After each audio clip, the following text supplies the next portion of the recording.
Dolphins mandatory minicamp has passed, and on today's show, we're going to look at some surprise cut candidates after Dolphins minicamp. Who could get that little snip from the roster? Now, I will say I do not think that any player would be released going into training camp, but where we stand now with how people performed at minicamp and other roster rumors and news, who could ultimately get snipped when we get down to 53 men at the end of August.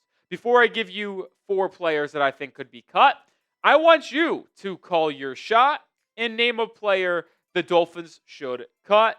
Name a player, position. Let me know your thoughts down in the comment section on who you think the Dolphins could cut. My first surprise cut candidate is going to be Patrick McMorris, the safety. The 6th round pick from Cal in the 2024 draft is on the outside looking in at this point, and I really do believe that. This depth chart is not a pretty one, so you might say, why would he get cut? Well, it all depends on how many safeties the Dolphins keep. You signed Iafatu Melifonwu and Ashton Davis to 1-year deals in free agency this year. You're not cutting them, and they're also good enough to not be cut anyway. You drafted Dante Trader Jr. in the 5th round out of Maryland. He is not going to be cut because he's a 5th round pick, and he has more draft capital invested into him than Patrick McMorris. But Elijah Campbell and McMorris are the 2 players that are likely going to be fighting for that 4th roster spot on the depth chart at safety. And as I just briefly mentioned, how many do the Dolphins keep? Like, this whole question on if McMorris will be on the 53-man roster or not is solely dependent on if the Dolphins keep 5 or 4 safeties. So in this spirit, I wanted to take a look back at, under head coach Mike McDaniel, how many safeties are usually kept on the initial 53-man roster, and here are the numbers.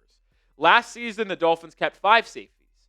They obviously had Holland, they had Poyer, they had Marcus May, they had Elijah Campbell, and they had Patrick McMorris. In 2023, they had 5 safeties, headlined by Javon Holland, Deshaun Elliott, Brandon Jones, and others. But in 2022, they kept 4. So there is precedent under Mike McDaniel that they could keep 4 safeties. And I'll say this right now when it comes to McMorris. If Miami ends up going back to their 2022 roster mold and they keep only 4 of them, McMorris will be cut. I just don't see a world unless McMorris is absolutely unbelievable, which would then probably force them to keep 5 safeties. The point is this, I don't see them cutting Elijah Campbell because he has so much versatility on this roster. He can play safety. He can play a little bit of nickel corner. But he's also one of your top special teams aces. He is one of your best coverage guys on special teams, on punt, and on kickoff. So he has so much value on that end of the field, and that is something that Miami needs to get better at from years prior. So why would you cut your best one? I think you're going to see the 4 safeties I mentioned earlier lock in on the roster. The question is McMorris going to be good enough to force the Dolphins to keep 5 safeties? Because if he is, well then welcome to the roster.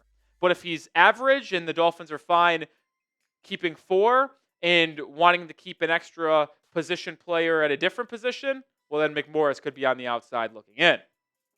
Next one's a little bit of a stunner as well, which is why these are surprise cut candidates. Quinton Bell. Yeah, I think he could get cut, actually. I do. Bell was a pleasant surprise last year for Miami.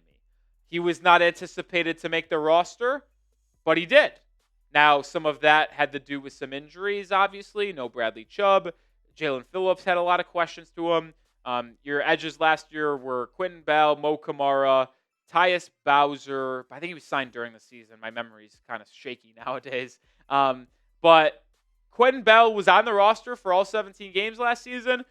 Didn't get a ton of run, but he was fine in the games that he played. 27 tackles and had a sack. Re-signed on a 1-year, $1.25 million contract in free agency. Well, the question here is with Quinton is, once again, with McMorris, how many edges do the Dolphins keep? I think there are locks for 4 right now. Chop, Jalen, and Bradley are all going to make the roster. There is not really any explanation there. I think Mohamed Kamara is a roster lock. He was on the roster all year last year, 5th round pick. I have a lot of optimism for Mo Kamara. I do. So I think he's going to be on the team.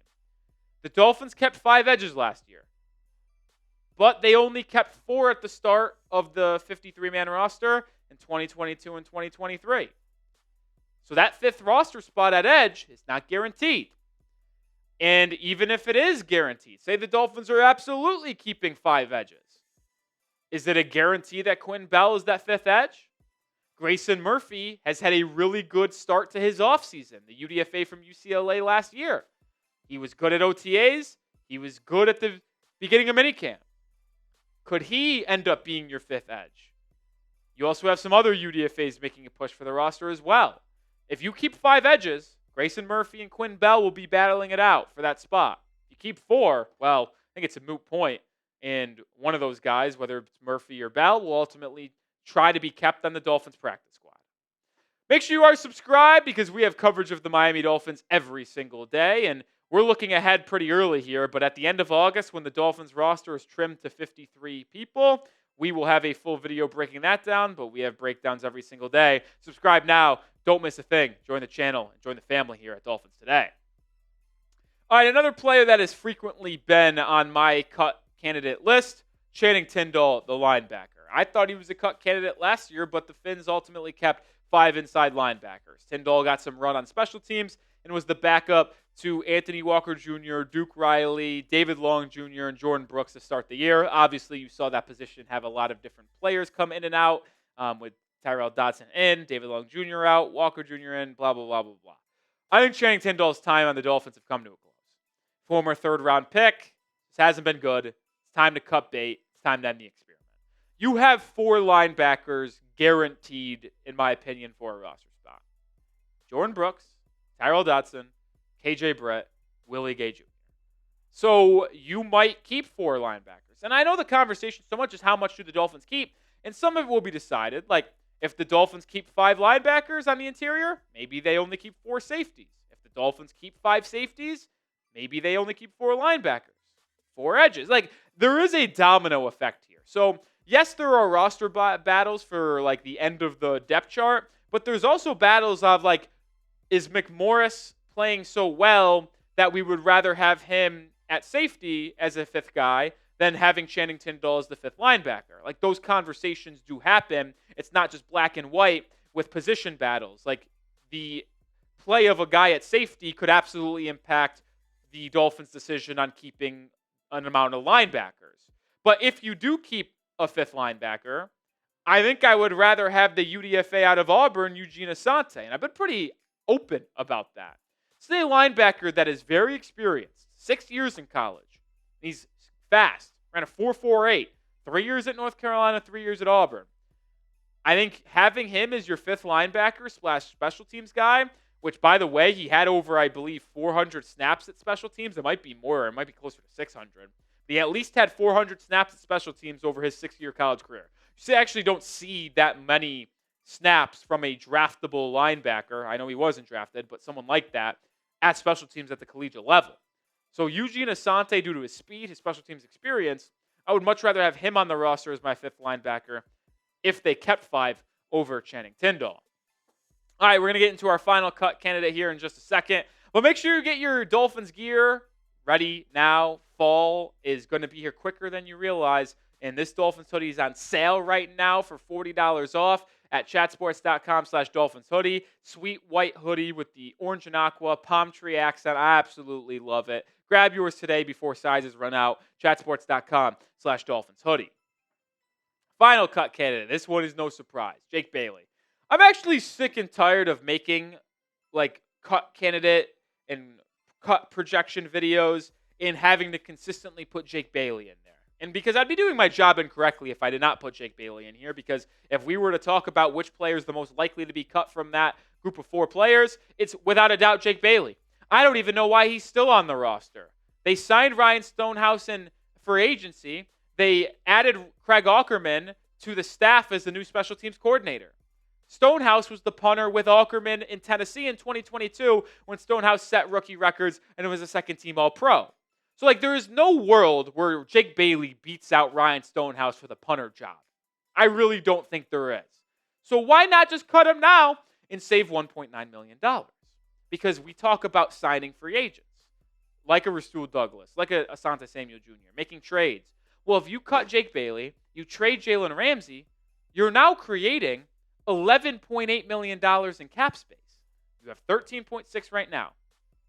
That would take you to quick math, 25.4. Nailed it, I think.